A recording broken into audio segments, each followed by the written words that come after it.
Lucky एक बार जो उस गाड़ी को लेकर भागा तो फिर दोबारा नहीं लौटा। इंस्पेक्टर और वहां खड़े बाकी लोगों को लकी की बहुत चिंता हो रही थी, लेकिन जब उन्हें लगा कि अब लकी वापस नहीं आने वाला था तो इंस्पेक्टर ने उस इल्जाम भूमिका के सिर पर लगा दिया था। जब लोगों को पता चला कि लकी नशे में था और उसके पीछे भूमिका का हाथ था तो उन्हें भी उसके ऊपर बहुत गुस्सा आया, और धमाका होने के बाद तो ये गुस्सा और ज्यादा बढ़ गया। ऐसे में इंस्पेक्टर ने भूमिका के खिलाफ कड़े कदम उठाने का फैसला कर लिया था। वो ना सिर्फ उसे खेल से बाहर करवाने वाला था बल्कि उसे जेल भी भिजवा देने वाला था। तभी उसे पीछे से किसी की आवाज आई। जैसे ही सब लोगों ने वो आवाज सुनी तो वो सभी लोग पीछे पलटकर देखने लगे। उनके पीछे कोई और नहीं बल्कि लकी खड़ा था। उसकी सांस थोड़ी सी फूल रही थी और उसका बदन पसीने से भीग चुका था। लकी! भूमिका की नजर जैसे ही लकी पर पड़ी तो उसकी जान में जान आ गई। उसे ऐसा लग रहा था जैसे लकी के आ जाने की वजह से अब कोई उसके साथ कुछ करने वाला नहीं था। वो भागकर लकी की तरफ गई और उससे लिपट गई। लकी, इन्हें समझाओ ना, ये लोग मेरे साथ बहुत गलत कर रहे हैं। ये मुझे जेल ले जा रहे हैं। प्लीज इन्हें समझाओ, इन्हें बताओ कि मैं तुम्हें कोई नुकसान नहीं पहुंचाना चाहती थी, भूमिका ने कहा और लकी की तरफ देखने लगी। की आंखों में देखा और कहा, मुझे तुमसे ये उम्मीद नहीं थी। इसके बाद उसने भूमिका को धक्का देकर अपने से अलग कर दिया और फिर इंस्पेक्टर के पास आते हुए बोला, इंस्पेक्टर साहब, इस लड़की ने मेरे साथ जो कुछ भी किया है वो सब मैंने सुन लिया है। फिर भी मेरी किस्मत अच्छी थी कि हमारे बीच कुछ हुआ नहीं, इसलिए मैं चाहता हूं कि आप इसे जेल ना भेजें। लेकिन लकी, से तुम्हारी जान जा सकती थी। अगर इस ड्रग का ओवरडोज हो जाता तो तुम मर सकते थे। ऐसा कोई ड्रग नहीं है इंस्पेक्टर साहब जो लकी को मार सके। आप इसे जाने दीजिए। मैं इसके खिलाफ कोई भी कंप्लेंट नहीं लिखवाना चाहता हूँ। इसकी सजा यही है कि इसकी टीम टूर्नामेंट में तो उतरेगी, लेकिन ये मैदान में कैप्टन की तरह नहीं बल्कि वाटर गर्ल की तरह जाएगी। लकी ने भूमिका की तरफ देखते हुए कहा। यह सुनते ही भूमिका के होश उड़ गए। मैं वाटर गर्ल? लकी प्लीज मेरे साथ ऐसा मत करो। अगर मैं मैच नहीं खेलूंगी तो टीम हार जाएगी। सोचो हमारी यूनिवर्सिटी का कितना नाम खराब हो जाएगा। मुझे कोई फर्क नहीं पड़ता। खेल को खेल की भावना से खेलना चाहिए, और तुम खेल के मैदान में हो या जिंदगी के मैदान में, तुम्हारी भावना अच्छी होनी चाहिए। अब वाटर गर्ल बनना है या लगवाऊं हथकड़ी? लकी ने उसे धमकी देते हुए कहा। नहीं, मैं वो वाटर गर्ल ठीक हूं, मुझे कोई दिक्कत नहीं है, भूमिका ने हाथ जोड़कर कहा। वो लकी से इस मामले में और ज्यादा जिद नहीं करना चाहती थी।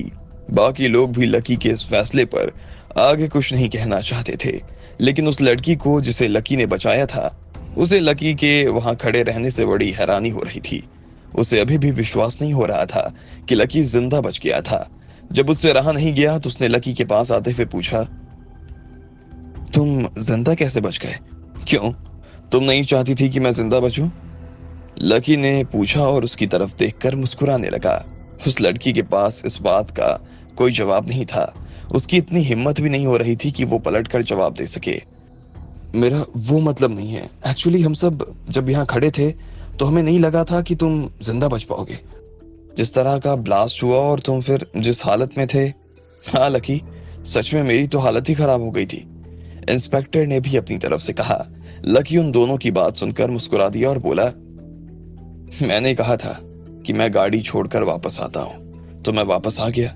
वैसे भी मैं अपना किया हुआ वादा ना निभाऊं ऐसा कभी होता नहीं है, लकी ने कहा और उन लोगों की तरफ देखकर मुस्कुराने लगा। लकी वापस कैसे आया ये तो उसने नहीं बताया, लेकिन लोगों को भी ये जानने से ज्यादा इस बात की खुशी थी कि लकी उनके सामने खड़ा था। वो सब उसे देखकर मुस्कुरा रहे थे।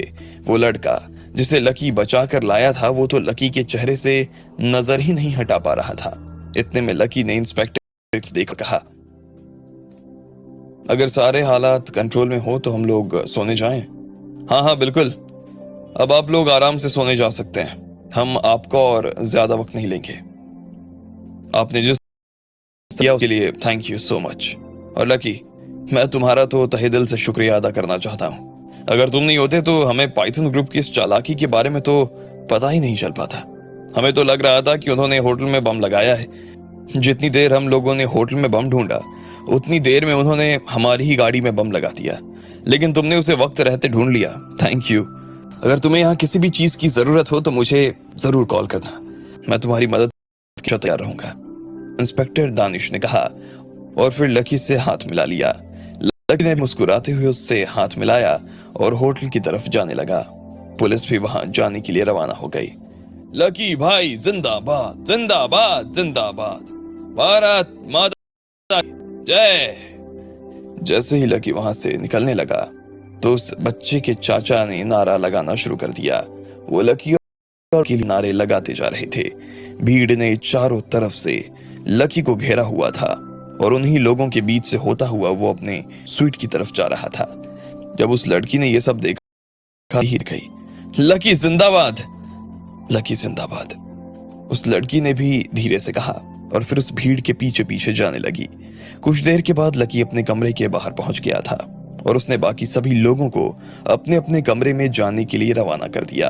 अपने कमरे में आने से पहले तक तो उसे इस चीज का एहसास नहीं हो रहा था, लेकिन कमरे में आ जाने के बाद उसे बहुत बुरी थकान महसूस हो रही थी। इतनी भाग दौड़ के बाद और फिर ड्रग्स की वजह से उसे बड़ा अजीब महसूस हो रहा था।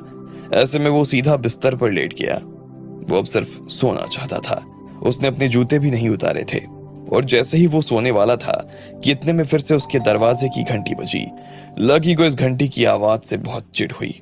वो दरवाजा नहीं खोलना चाहता था, लेकिन बार बार घंटी बजने की वजह से आखिर उसे अपनी जगह से खड़ा होना पड़ा।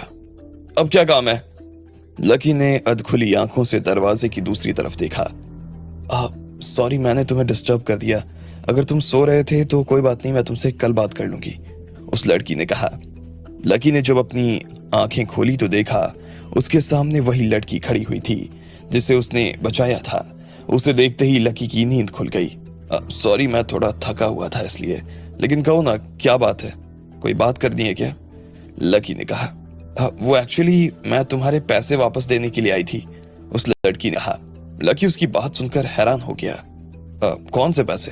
अरे वही पैसे जो गाड़ी डैमेज होने के वक्त तुमने मुझे दिए थे। पहले तो मुझे यही लगा था कि गाड़ी तुम्हारी वजह से डैमेज हुई है, लेकिन मैंने तो वो पैसे रख लिए। लेकिन अब मुझे पता चला कि उसके पीछे का कारण तुम नहीं थे, कोई और है। तो मुझे लगा कि मुझे पैसे नहीं रखने चाहिए। तुम चिंता मत करो, ऐसा नहीं है कि मैं अपनी जेब से पैसे देकर गाड़ी ठीक करवाऊंगी। यही पैसे मैं उस लड़की से वसूल कर लूंगी, उस लड़की ने कहा और पर्स खोलकर कुछ गड्डियां निकाली और लकी की तरफ बढ़ा दी। लकी उन्हें देखकर असमंजस में पड़ गया। फिर आखिर में जब उसे लगा कि अगर उसने पैसे नहीं लिए तो ये लड़की और ज्यादा टाइम खराब करेगी, तो ऐसे में लकी ने उससे पैसे ले लिए। Thank you. और कुछ? लकी ने पूछा। तुम इतना रूड क्यों साउंड करते हो? उस लड़की ने लकी की आंखों में देखते हुए कहा। उसके मुंह से यह सुनते ही लकी हैरान हो गया। मैं कब रूड साउंड करने लगा? अभी। Thank you. और कुछ? उस लड़की ने भी नकल उतारते हुए कहा। उसकी मुंह से अपनी आवाज सुनकर लकी को हंसी आ गई। अरे वो बात नहीं है, मुझे बस नींद आ रही है इसलिए मैं। हाँ ठीक है, अच्छी बात है तुम्हें नींद आ रही है। तुमने अभी बाहर बहुत महान काम किया है। लोग अभी भी अपने अपने कमरों में तुम्हारी ही बहादुरी के गीत गा रहे होंगे। माँ कि उन्हें तुम्हारे जैसा बच्चा मिले, लड़कियां चाह रही होंगी कि उन्हें तुम्हारे जैसा पति, लड़के तुमसे जल रहे होंगे, बच्चे तुम्हें अपना हीरो मान चुके होंगे। लेकिन इसका मतलब ये तो नहीं है ना कि तुम्हें रूड होने का लाइसेंस। उस लड़की ने भी लकी को ताना मारते हुए कहा। मुझे किसी से किसी चीज का लाइसेंस लेने की जरूरत नहीं है। मुझे जो करना होता है वो मैं करता हूं, और रूड होने की बात तुम ना ही करो तो बेहतर है। जो खुद दूसरे को ताने मारे उसे दूसरों की रूडनेस सहने की आदत होनी चाहिए। लकी ने भी उस लड़की को ताना मारते हुए कहा। अच्छा, मैं रूड हूं? तुमने मान कैसे लिया कि मैं रूड हूं? उस लड़की ने अपने दोनों हाथ कमर पर रखते हुए कहा। एक मिनट रुको, लकी ने कहा और अपने बिस्तर पर पड़ा मोबाइल उठा लिया। उसके बाद उसका कैमरा चालू करके वो लड़की के सामने खड़ा हो गया और बोला, अभी तुमने जैसे कहा था ना, फिर मैं तुम्हें एविडेंस के साथ ये साबित करके दिखाऊंगा कि असली रूड कौन है। लकी ने कहा और कैमरा उसके मुंह पर लगा दिया। लड़की को लकी की ये हरकत पसंद नहीं आई और उसने उसका मोबाइल एक तरफ करते हुए कहा, देखो मैं यहाँ हिसाब बराबर करने आई हूं। अब हम दोनों का कौन सा हिसाब बाकी रह गया भाई? मुझे जब सच का पता चला तो मैं सीधा तुम्हारे पैसे वापस करने आ गई। इसके अलावा तुमने मुझे बचाया, उसके लिए मैं तुम्हें थैंक यू कहना चाहती हूँ। और साथ ही मुझसे अनजाने में जो भी बदतमीजी हुई उसके लिए मैं तुमसे माफी मांगना चाहती हूँ, उस लड़की ने कहा। ठीक है, मैंने तुम्हें माफ किया, लकी ने कहा। अब बदले में तुम्हें भी का जवाब देना होगा, उस लड़की ने कहा। हाँ, कौन सा सवाल, लकी ने पूछा।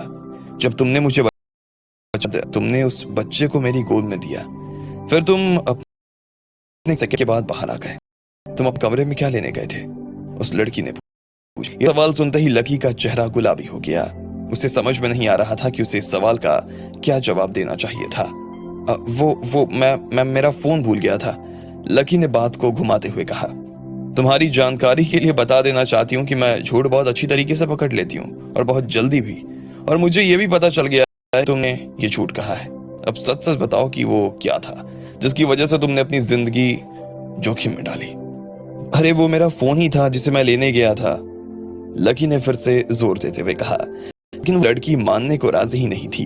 वो बस उसे देखकर मुस्कुराए जा रही थी और उसकी मुस्कुराहट से ही लकी समझ गया था कि वो उसके ऊपर विश्वास नहीं कर रही थी। ऐसे में लकी ने उल्टा दांव खेलते हुए कहा, तुम्हें ऐसा नहीं लगता कि तुम कुछ ज्यादा ही पर्सनल हो रही हो? मैं तुम्हारा नाम तक नहीं जानता हूँ और तुम चाहती हो कि मैं तुम्हें अपने बारे में सबसे जरूरी चीज बता दूं। देखो, मेरे हिसाब से तो ऐसा ही होता है। अगर तुम्हें करना है तो करो, नहीं करना तो साफ कह दो कि तुम्हारे अंदर हिम्मत नहीं है। मैं तुम्हें फोर्स नहीं करूंगी, लेकिन झूठ मत बोलो, क्योंकि सच्चा बिजनेसमैन ना कभी झूठ नहीं बोलता है, उस लड़की ने कहा। तो फिर ठीक है, मैं इस हिसाब को बाकी ही रहने देना चाहता हूँ, लकी भी कहा और धीरे से अपनी जेब में हाथ डाल दिया। वो बस ये देखना चाहता था कि इन सब भागदौड़ में कहीं उसकी जेब से अंगूठी तो नहीं गिरी, लेकिन वो उसकी जेब में सुरक्षित पड़ी हुई थी। ठीक है, कोई बात नहीं, ऐसा कोई हिसाब नहीं होता जो कभी पूरा ना हो। मैं इसके पूरे होने का इंतजार करूंगी, पर कम से कम ये तो बता दो कि तुम वहां से बचकर कैसे आए। एक काम करो, इस सवाल को भी पुराने वाले के साथ ही जोड़ लो, दोनों का हिसाब साथ में कर लेंगे, लकी ने कहा। तुम बहुत चालाक हो और रूड भी। मैं रूड हूं? और नहीं तो क्या, मैं इतनी देर से दरवाजे पर खड़ी हूं, अंदर बुलाकर बैठाकर बात नहीं कर सकते थे? मुझे करनी ही नहीं थी, लकी ने कहा। यह सुनते ही उस लड़की का मुंह खुला का खुला रह गया। फिर उस लड़की ने अपने आप को संभाला और कहा, कोई बात नहीं, ये मेरा कार्ड है, जब कभी बैठकर बात करनी हो ना तो बताना, उस लड़की ने कहा और लकी की तरफ अपना कार्ड बढ़ाकर वहां से निकल गई। लकी ने उसे जाते हुए देख अपना सिर हिलाया और फिर कार्ड की तरफ देखने लगा। जैसे ही उसने कार्ड पर उसका नाम पढ़ा तो उसके होश उड़ गए। राधिका, लकी ने अपने मुंह में बुदबुदाया। अब आगे क्या होने वाला था? क्या मोड़ लेने वाली थी ये कहानी? क्या होंगे इन सभी सवालों के जवाब? कमेंट बॉक्स में कमेंट करके हमें जरूर बताएं।